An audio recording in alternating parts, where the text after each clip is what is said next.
무더운 날씨가 연일 계속되고 있습니다. 그러나 무더운 날씨 속에서도 여전히 주님께서 우리를 사랑하시고 우리의 삶을 아름답게 인도하고 계시는 줄로 믿습니다. 매일의 삶 속에 우리의 마음을 시원케 하시는 그러한 주님의 은혜를 마음껏 누릴 수 있는 우리 모두가 되어지길 주의 이름으로 간절히 축원합니다. 우리는 계속해서 시편 23편의 말씀 살펴보고 있습니다. 시편 23편을 모르는 성도는 없을 것 같아요. 교회에 다니지 않는 분들도 다 한 번쯤은 들어봤을 그러한 성경, 그러한 시편이 바로 시편 23편입니다. 시편 23편 1절을 보면 이렇게 시작하죠. 여호와는 나의 목자시니 내게 부족함이 없으리로다.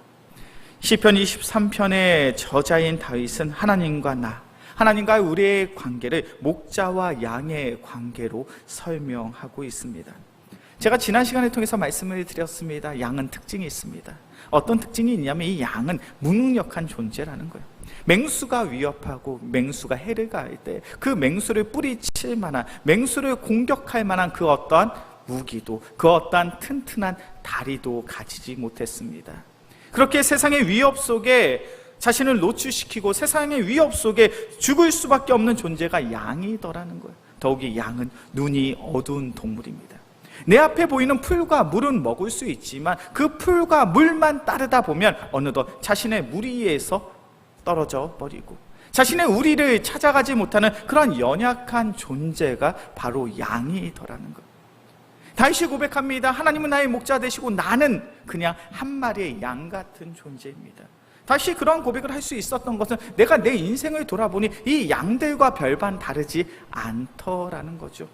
세상에 위협이 있습니다. 평생 자신의 대적자들이 자신을 괴롭게 하고 평생 자신이 처한 상황과 환경 속에 낙심하고 상심하고 좌절하고 절망할 수밖에 없는 그런 인생을 내가 살펴보니 내가 내 힘으로, 내 지혜로, 내 능력으로 할 수 있는 것이 없구나. 오직 나는 하나님의 돌보심이 있을 때, 하나님의 보호하심이 있을 때, 하나님의 지키심이 있을 때 나는 살아갈 수 있는 존재구나. 바로 그런 고백이 바로 오늘 본문의 말씀, 여호와는 나의 목자시니 내게 부족함이 없으리로다 라는 그 다윗의 고백입니다. 우리가 오늘 본문의 말씀을 통해서 목자 되신 하나님이 우리에게 어떠한 은혜를 주시는가에 대한 깊은 묵상을 할 수가 있습니다. 먼저는 목자 되신 하나님께서 우리에게 어떠한 은혜를 주십니까? 시편 23편 2절의 말씀이요. 시편 23편 2절의 말씀 함께 봉독합니다. 그가 나를 푸른 풀밭에 누이시며 쉴 만한 물가로 인도하시는다. 목자 되신 하나님께서 먼저 우리에게 주시는 은혜가 무엇입니까? 양을 푸른 풀밭에 누이시고 쉴 만한 물가로 인도하시는 하나님. 양의 생존에 있어서, 양이 살아감에 있어서 가장 중요한 게 뭡니까? 먹고 자는 문제잖아요. 푸른 풀밭에 누이고 푸른 풀밭 속에서 마음껏 풀을 먹고 마음껏 물을 마시며 안전하게 쉴 처소가 있다는 것이 양의 입장에선 가장 중요한 문제예요. 목자는 그러한 가장 중요한 것을 책임져 주는 존재라는 거죠. 목자 되신 하나님께서 우리의 인생을 이렇게 인도하시는 줄로 믿습니다. 우리의 필요를 채워주시는 하나님, 우리에게 마실 것을 주시고 우리에게 먹을 것을 주시고 우리에게 쉴 곳을 제공하시는 그러한 능력의 하나님, 그러한 능력의 하나님이 바로 목자 되신 하나님이신 줄로 믿습니다. 두 번째로 목자 되신 하나님이 어떠한 하나님이었다고요? 시편 23편 3절의 말씀이죠. 우리 시편 23편 3절의 말씀 함께 봉독합니다. 내 영혼을 소생시키시고 자기 이름을 위하여 의의 길로 인도하시다. 목자 되신 하나님은 어떠한 하나님이십니까? 우리의 인생을 의의 길로, 바른 길로, 생명의 길로 인도하시도다. 제가 좀 전에 말씀드린 것처럼 양은 눈이 어두운 동물이, 그래서 지금 내 눈앞에 보이는 풀은 먹을 수 있고 내 눈앞에 보이는 물을 마실 수는 있습니다. 그런데 내 눈앞에 보이는 풀과 물을 먹다 보면 내가 내 무리에서 떨어져 나간지도 몰라요. 저 멀리 있는 자신의 우리에, 아무리 자신의 우리가 저 멀리 보인다 해도 양은 그것을 바라볼 수 없습니다. 눈이 너무 어둡기 때문에. 그렇게 양에겐 목자가 반드시 필요하죠. 목자는 양이 그 우리에서 이탈하지 않도록 돌보는 일을 합니다. 목자는 그 양이 자신의 우리를 찾아갈 수 있도록 그 길을 안내하는 일을 하죠. 우리 하나님께서 우리의 삶을 그렇게 인도하시더라는 거예요. 우리를 사랑하시는 신실하신 하나님은 우리를 의의 길로, 바른 길로, 생명의 길로 인도하시는 줄로 믿습니다. 이것이 바로 우리가 지난 오후 예배 시간 때 살펴보았던 그런 목자 되신 하나님의 은혜. 오늘은 그 말씀의 연장선에서 세 번째로 목자 되신 하나님이 우리에게 어떠한 은혜를 주시는가, 시편 23편 4절의 말씀을 살펴보겠습니다. 시편 23편 4절의 말씀 함께 봉독합니다. 내가 사망의 음침한 골짜기로 다닐지라도 해를 두려워하지 않을 것은 주께서 나와 함께 하심이라. 주의 지팡이가 막대기가 나를 안위하시더라. 목자 되신 하나님이 우리에게 어떠한 은혜를 주시는가? 4절의 말씀을 보니까 우리가 사망의 음침한 골짜기로 다닐 수 있더라는 것. 우리가 이 세상에 살아가며 우리가 고백해야 될, 인정해야 될 한 가지가 있습니다. 그것은 우리가 예수 믿는 삶을 살아간다 해도 우리의 삶 속엔 뜻하지 않은 고난과 시련, 역경과 아픔이 반드시 있더라는 거예요. 양의 인생, 양의 삶이 그러하죠. 목자가 아무리 양을 푸른 풀밭 쉴 만한 물가로 인도하기 위해서 그 양들을 이끌고 가는데 항상 좋은 길만 있는 것은 아니에요. 쉴 만한 물가로 푸른 풀밭이 있는 그곳으로 인도하다 보면 메마른 광야길을 건너야 할 때가 있습니다. 음침한 골짜기를 건널 때가 있어요. 맹수의 위협이 있습니다. 도적의 위협이 있습니다. 그런 위협 속에서 길을 안전하게 건너가야 푸른 풀밭, 쉴 만한 물가가 있는 그러한 좋은 곳으로 이동을 할 수 있죠. 오늘 4절의 말씀이 그런 이야기를 하고 있습니다. 내가 사망의 음침한 골짜기로 다닐지라도 해를 두려워하지 않을 것은, 강도의 위협이 있고 맹수의 위협이 있고 여러 가지의 위협이 있지만 내가 그것을 두려워하지 않을 수 있는 이유는 주께서 나와 함께 하심이라. 주의 지팡이가, 주의 막대기가 나를 안위하시나이다. 특별히 오늘 본문의 말씀을 보니까 목자가 가지고 있는 두 가지의 도구가 있습니다. 첫 번째는 지팡이가 있고 다음으로는 막대기가 있어요. 어떠십니까? 이 지팡이와 막대기가 같은 걸까요? 다른 걸까요? 어떻습니까? 목자가 들고 다니는 이 지팡이와 막대기 같은 걸까요? 다른 걸까요? 다른 거겠죠. 다른 거니까 이렇게 지팡이와 막대기라고 설명을 구분해서 하고 있겠죠. 당시 팔레스타인 지역의 목동들은 이 지팡이와 막대기 두 개를 들고 양을 몰았다라고 합니다. 이 지팡이는 어떻게 생긴 거냐면 쉽게 생각하면 가늘고 길고 끝이 휘어져 있는 그러한 도구가 바로 지팡이에요. 그래서 이 지팡이의 용도가 뭐냐면 양이 잘못된 길을 갔을 때 양을 툭툭 치는 거예요. 양아, 그 길은 잘못된 길이야. 이쪽 길로 가야지. 그래서 이 지팡이는 가늘고 깁니다. 그리고 이 지팡이는 그 끝이 휘어져 있어요. 왜 그 끝이 휘어져 있냐면 이 양이 혹시라도 눈이 어두워서 낭떠러지에 떨어지면 그 양의 목덜미를, 이 고리를 걸어서 끌어올리기 위해서 이 지팡이는 가늘고 길고 그 끝이 휘어져 있더라는 거예요. 목자는 양을 어떻게 인도합니까? 바른 길로 가기 위해서 이 지팡이를 사용합니다. 그런데 목자는 이 지팡이만 가지고 양을 돌보는 것이 아니에요. 목자에게 무엇이 있습니까? 막대기가 있어요. 이 막대기는 어떻게 생겼냐면 짧고 굵고 그 끝이 몽툭하게 되어 있습니다. 그래서 쉽게 생각하면 무엇을 생각하시면 되냐면 야구 배트처럼 생겼어요. 왜 목자들이, 이 목동들이 왜 이 막대기를 들고 다녔을까? 이 막대기의 용도는 너무나도 분명합니다. 그것은 바로 맹수가 위협할 때 그 맹수를 때려잡는 몽둥이의 도구가, 몽둥이로서의 역할을 하는 것이 이 막대기예요. 앞서서 말씀드린 것처럼 양은 참 많은 위협에 노출되어 있습니다. 자신을 지킬 만한 무기가 없어요. 목동이 그 양을 지키기 위해서 반드시 필요한 것이 무엇입니까? 이 막대기, 몽둥이가 있어야 돼요. 그래야 이 양을 해하고자 하는 맹수의 위협이 있을 때 이 양을 지킬 수 있는 거예요.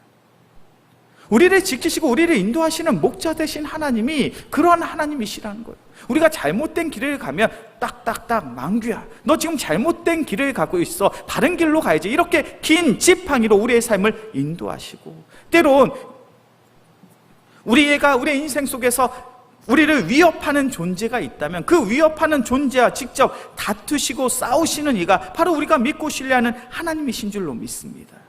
다윗이 그것을 고백하고 있는 거예요. 다윗은 평생 어떤 일을 했습니까? 전쟁터에 나가서 수많은 전쟁을 했던 사람이 바로 다윗입니다. 전쟁터에 나간다는 것은 무엇을 전제하고 있나요? 수많은 대적자들이 나를 둘러싸여 있는 상황이에요. 언제든지 조금만 방심하고 언제든지 조금만 딴 생각을 하고 있으면 얼마든지 그 대적자들에 의해서 죽음이 당할 수 있는 공간 속에 다윗은 늘 노출되어 있는 거예요. 특별히 다윗은 평생 그의 대적자들이 있었습니다. 사울왕이 그를 괴롭게 하였고 이스보셋과 아브넬이 그를 괴롭게 했으며 압살롬이 그를 괴롭게 했죠.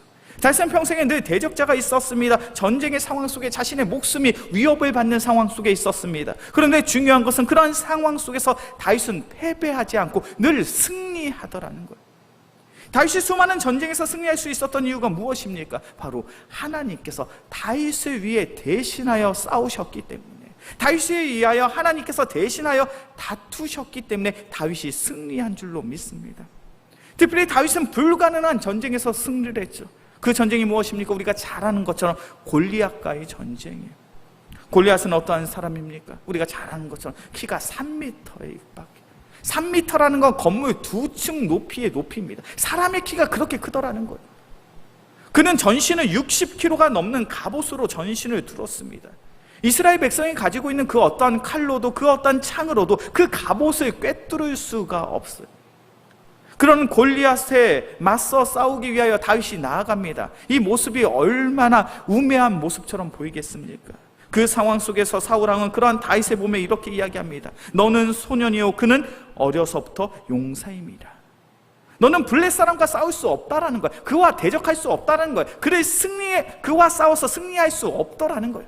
왜냐하면 그는 딱 봐도 거대한 장수요, 용맹한 장수이지만 너는 그냥 한낱 어린 소년이더라는 거야. 그런데 다윗과 골리앗의 전쟁의 다툼의 그 끝이 어떠합니까? 그 결과가 어떠합니까? 우리가 잘 아는 것처럼 그 결과의 끝은 다윗의 승리인 줄로 믿습니다. 다윗이 승리할 수 있는 유일한 이유, 유일한 방법이 있었죠. 우리 말씀을 한번 찾아볼까요? 사무엘상 17장입니다.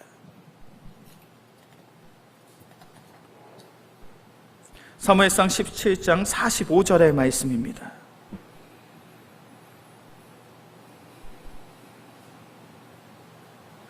사무엘상 17장 45절의 말씀, 다윗이 골리앗과의 전쟁에서 승리할 수 있는 그 승리의 비결이죠. 우리 함께 봉독합니다. 시작. 다윗이 블레 사람에게 이르되 너는 칼과 창과 단창으로 내게 나아오니 나는 만군의 여호와의 이름 곧 내가 모욕하는 이스라엘 군대의 하나님의 이름으로 내게 나아가노라. 다윗이 골리앗을 이길 수 있는 그 유일한 방법은 단 한 가지였어요. 그는 자신이 가지고 있는 무기를 의지하는 것이 아니라 여호와 하나님의 의뢰, 여호와 하나님의 그 능력을 의지함으로 전쟁터에 나아갔더니 다윗이 승리하게 되었다는 것. 그런 은혜를 경험한 다윗입니다. 나를 위해 다투시는 그 하나님을 경험했어요. 그렇게 다윗은 이러한 고백이 가능한 거예요. 내가 사망의 음침한 골짜기로 다닐지라도 해를 두려워하지 않을 것은 주께서 나와 함께 하심이라. 주의 지팡이와 주의 막대기가 나를 안위하시나이다. 주의 지팡이가 주의 막대기가 나를 지키고 있노라. 우리 영광께 귀한 성도님들이 그러한 하나님의 은혜와 능력을 경험할 수 있는 복되고 귀한 성도들이 되어지길 주의 이름으로 간절히 축원합니다. 나를 위해 다투시고 나를 위해서 싸우시는 그 하나님을 우리는 마주할 수 있고 경험할 수 있어야 돼요. 우리가 이 죄악된 세상 속에서 믿는 자로서 살아갈 때 우리가 겪게 되는 불이익이 있습니다. 손해가 있어요. 억울한 일들이 있어요. 어떠십니까? 내가 예수 믿는 자로서 살아갈 때 불이익 당해보신 적이 있으신가요? 손해 경험해 보신 적이 있으십니까? 억울한 일을 당해보신 적이 있으십니까? 그렇다면 그렇게 손해를 보고 불이익을 당하고 억울한 일을 당했을 때 어떠한 생각이 드셨습니까? 어떠한 마음이 드셨냐는 거예요. 제가 알고 있는 한 집사님께서 교회 차량을 운전하다가 사고가 나셨어요. 그 집사님은 잘못한 것이 없습니다. 그런데 교회 차이다 보니까 옆에서 오는 택시가 운전을 너무 과격하게 하다가 접촉사고가 난 거예요. 사고가 났는데 그쪽에서 잘못했는데 오히려 그 집사님을 나무랍니다. 당신이 잘못해서 교회 다니는 사람이 그렇게 운전하면 되냐부터. 너무 그 상황이 억울하고 화가 나는데 싸울 수가 없더라는 거예요. 교회 차를 운전하고 있는 집사인데, 교회 차를 운전하고 있는 그러한 집사인데, 교회의 성도인데 어찌 이 세상의 사람과 다툴 수 있겠느냐. 그래서 듣도 보지도 못한 그런 욕을 받고 무시를 당하고 그런 시간들을 당했다는 거예요. 어떻습니까? 우리가 예수 믿는 자로서 살아갈 때 그런 불의, 그런 손해, 그런 억울한 일이 당할 수 있잖아요. 그런 상황 속에 우리는 어떻게 그 문제를 해야 될까요? 순간적으로 화가 나니까 쌍욕이라도 한번 해주고, 순간적으로 화가 나니까 한 대 쥐업했어, 법적으로 소송을 하고. 세상의 사람들은 그런 방법을 취할 수 있겠죠. 그러나 믿는 자들은 그것이 참 어렵잖아요. 그런 상황 속에 우리가 소망할 수 있는 것이 무엇입니까? 나를 위해 다투시는 하나님. 내가 불이익을 당하고 내가 손해를 당하고 내가 억울한 일을 당했는데 이 문제를 누가 해결해 주십니까? 하나님이 해결해 주실 줄로 믿습니다. 그 상황을 하나님이 아시고 그 상황 속에 하나님이 개입하여 주사 결국에는 하나님께서 그 문제를 해결하여 주심으로 나의 억울함을 해결해 주시고 나의 손해를 이익으로, 나의 눈물을 기쁨으로 변화시켜 주실 그분은 하나님 한 분밖에 없는 줄로 믿습니다.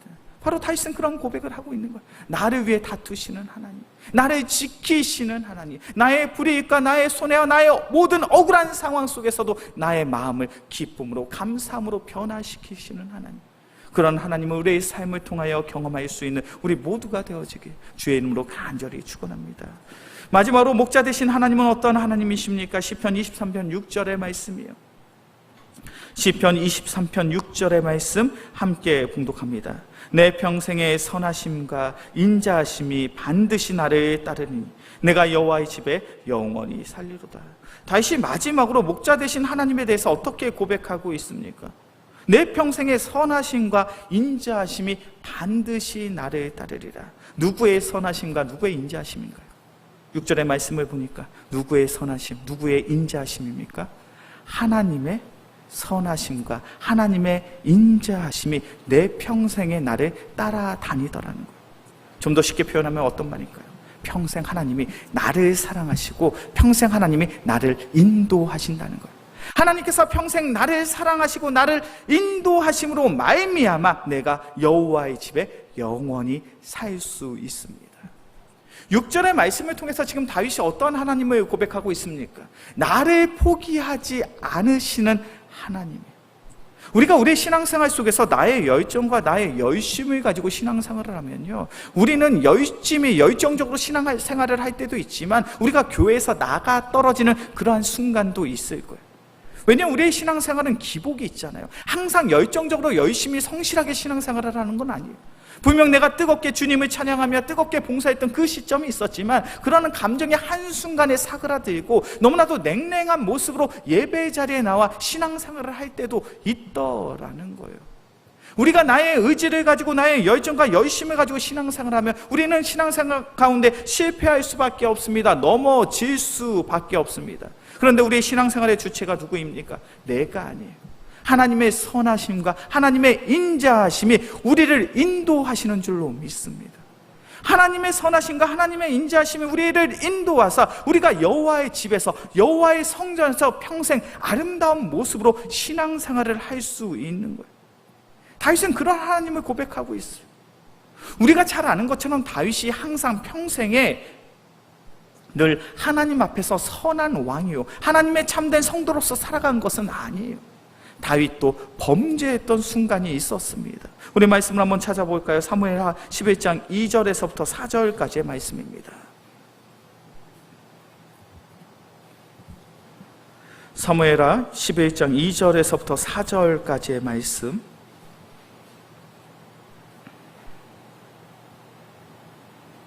다시 하나님 앞에서 범죄한 그 사건을 기록하고 있죠. 사무엘하 11장 2절부터 4절까지의 말씀, 제가 앉아 우리 성도님들이 앉아 교독해서 봅니다. 저녁 때에 다윗이 그의 침상에서 일어나 왕궁 옥상에서 거닐다가 그곳에서 보니 한 여인이 목욕을 하는데 심히 아름다워 보이는지라.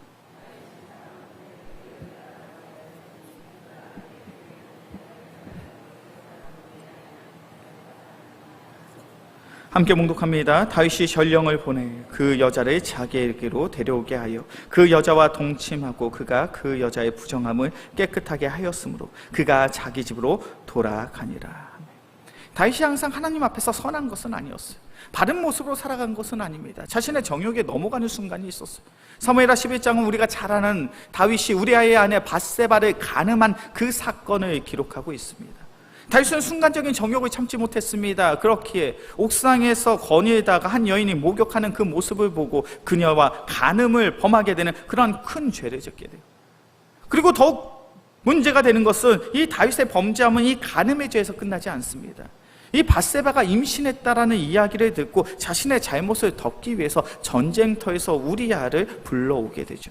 자신의 죄를 덮기 위해 거짓말을 합니다. 거짓 행함을 합니다. 그런데 그것이 잘 되지 못했어요. 그래서 결국 다윗의 선택이 무엇입니까? 자신의 수치, 자신의 부끄러움, 자신의 죄를 덮기 위해서 이 우리아를 전쟁이 가장 격렬한 지역으로 보내서 죽게 만드는, 요즘으로 치면 살인, 모의를 한, 살해를 지시한 그런 죄를 하나님 앞에서 범하게 돼요. 그런 다윗의 모습을 하나님께서는 이렇게 평가하시죠. 사무엘하 11장 27절의 말씀인데 제가 봉독합니다. 다윗이 행한 그 일이 여호와 보시기에 악하였더라. 다윗의 그 행한 모습이, 그의 선택이, 그의 삶이 하나님 보시기에 악하였다라는 거예요. 다윗이 큰 죄를 지었다는 거예요. 큰 잘못을 저질렀다는 거예요. 하나님의 성도로서, 하나님의 왕으로서의 그 삶을 깨어버렸다는 거예요. 그렇다면 그 다음에 하나님이 하실 수 있는 선택이 있습니다. 그것이 무엇입니까? 사울왕처럼 이 다윗의 왕권을 내려놓게 하시고 다윗의 왕가를 끝내게 하는 그런 선택도 가능하시겠죠. 그런데 하나님 보시기에 분명 다윗은 악한 일을 행하였습니다. 그런데 중요한 것은 그 다음의 이야기예요. 사무엘하 12장 1절의 말씀입니다. 사무엘하 12장 1절의 말씀 함께 봉독합니다. 여호와께서 나단을 다윗에게 보내시니 그가 다윗에게 가서 그에게 이르되 한 성읍에 두 사람이 있는데 한 사람은 부하고 한 사람은 가난해. 하나님께서 나단 선지자를 다윗에게 보내셨어요. 하나님께서 나단 선지자를 다윗에게 보내신 이유가 무엇입니까? 다윗에게 하나님의 말씀, 하나님의 뜻을 전하라는 거예요. 내가 얼마나 완악한 죄를 지었는지, 내가 얼마나 큰 잘못을 범했는지 그것을 깨닫고 회개하라고 하나님께서는 그 회개의 기회를 이 나단 선지자를 통하여 허락하시더라는 거예요. 하나님은 지금 다윗에게 무엇을 허락하셨습니까? 다시금 하나님께 돌아올 수 있는, 돌아설 수 있는 그 기회를 주시더라는 거예요. 하나님은 어떤 하나님이십니까? 우리를 포기하지 않으시는 하나님이신 줄로 믿습니다. 그렇게 다윗이 이런 고백이 가능한 거예요. 내 평생에 선하심과 인자하심이 반드시 나를 따르니, 하나님의 선하심과 하나님의 인자하심이 결단코 나를 떠나지 아니하니 내가 하나님의 성전에서 영원히 살 수가 있구나. 우리가 오늘도 이 귀한 예배의 자리에 나와 우리가 신앙생활을 할 수 있는 이유는 어디에 있습니까? 하나님의 선하심과 하나님의 인자하심이, 하나님의 사랑하심이 우리의 삶을 인도하고 계시는 줄로 믿습니다. 한 주간에 우리의 삶 속에 우리가 하나님 앞에 범죄하는 순간이 있었죠. 나의 정욕과 나의 욕심에 의해서, 나의 만족과 나의 즐거움에 의해서 하나님의 영광을 가려오는 그런 순간순간들이 우리의 삶에 있었을 것입니다. 그런데 중요한 것은 우리의 그러한 범죄함에, 우리의 그러한 연약함 속에서도 하나님은 결단코 우리를 포기하지 않으시는 줄로 믿습니다. 하나님은 우리를 포기하지 않으시는 하나님이에요. 그 하나님께서 우리의 삶을 인도하시는 줄로 믿습니다. 이제 말씀을 정리하겠습니다. 여호와는 나의 목자시니 내게 부족함이 없으리로다. 하나님의 나의 목자가 되신다는 것은 네 가지의 의미를 가지고 있어요. 오늘 본문 말씀 시편 23편의 말씀을 보니까 하나님은 나의 목자 되신다라는 것은 우리의 필요를 채워주시는 하나님이 되세요. 우리를 바른 길로 인도하시는 하나님이세요. 우리를 지키시고 우리를 위해 다투시는 하나님이십니다. 그리고 마지막은 우리를 포기하지 않으시는 하나님입니다. 그런 하나님을 우리의 삶을 통하여 바라볼 수 있고 그런 하나님을 신뢰함으로 살아갈 수 있는 우리 모두가 되어지길 주의 이름으로 간절히 축원합니다. 기도하겠습니다. 사랑의 주님 감사합니다. 주님께서 우리를 사랑하사 귀한 말씀의 자리에 우리를 불러주신 줄로 믿습니다. 여호와는 목자시니 내게 부족함이 없으리로다. 우리 영광께 귀한 성도님들 한평생 이 땅 가운데 살아가며 우리의 필요를 채워주시는 하나님, 우리를 바른 길로 인도하시는 하나님, 우리를 지키시고 우리를 위해 다투시는 하나님, 우리를 결단코 포기하지 않으시는 하나님, 그러한 신실하신 하나님을 마주하고 찬양할 수 있는 우리 모두가 되게 하여 주시옵소서. 우리의 삶이 주님의 선한 인도하심 속에 살아가기를 간절히 소망하오며 우리를 사랑하시는 예수 그리스도의 이름으로 기도합니다. 아멘.